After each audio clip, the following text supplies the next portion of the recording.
Баспана әр жастың арманы. Алайда нарықтағы бағаның өсу мәселесінен бұл арман кейінге шегерілуге мәжбүр болды. Әсіресе екінші деңгейлі үйлердің нарықтағы жағдайы қалай, және де жастар қазір үй ала алады ма? Дәл осы мәселені бүгін біз зерттеп көрдік. Мен атым Өскен Абсаттарұлы, осы үй сату саласына экспертпін. Екінші деңгейлі тұрғын үйлердің жалпы есепте бағасы қанша? Бағалары оларды бір бөлмелер 13 миллион мен 20 миллион арасында, екі бөлмелер 20 мен 30 миллион арасында, үш бөлмелер 35 пен 45-тің төңірегінде болады бағалар. Қазір бағдарламалар бар, 7-20-25 деген, кірісін растау керек. Бастапқы 20% бастапқымен алуға болады. Мысалға 20 миллиондық үйді алатын болсақ, бастапқы жарнасын төлейтін болса, 16 миллион болса, оны кейін 10 жыл, 25 жыл аралығын алатын болса, 160 мың мен 220 мың төңірегінде болады. Айлық төлеміне қиналмаса төлеп алып ары-қарап үйде жасауға мүмкіндіктері бар.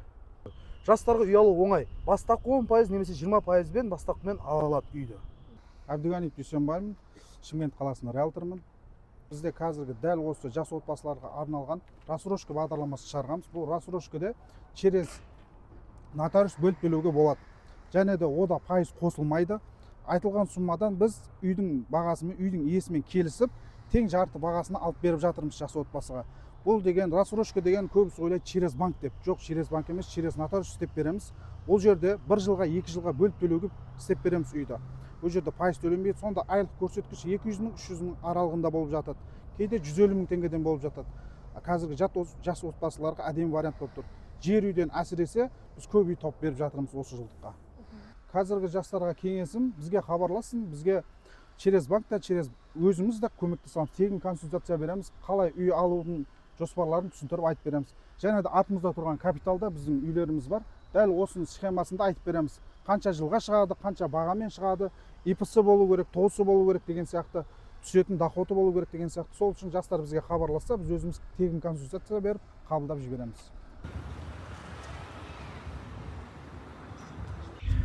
Қазіргі таңда Қазақстандағы жастардың көпшілігі тұрғын үйді өз толық ақшасына сатып ала алмайды. Тұрғын үй бағасы мен кірістер арасындағы айырмашылық едәуір үлкен болғандықтан, көп жастар бастапқы жарна жинауды қиындық көреді және жеке қаржысы жеткіліксіз болып жатады. Мемлекеттік бағдарламалар мысалы 7-20-25, шаңырақ, бақытты отбасы сияқты несие мен бастапқы жарнаны жеңілдетсе де, жастардың өз ақшасымен үй алу мүмкіндігі әлі күнге дейін шектеулі.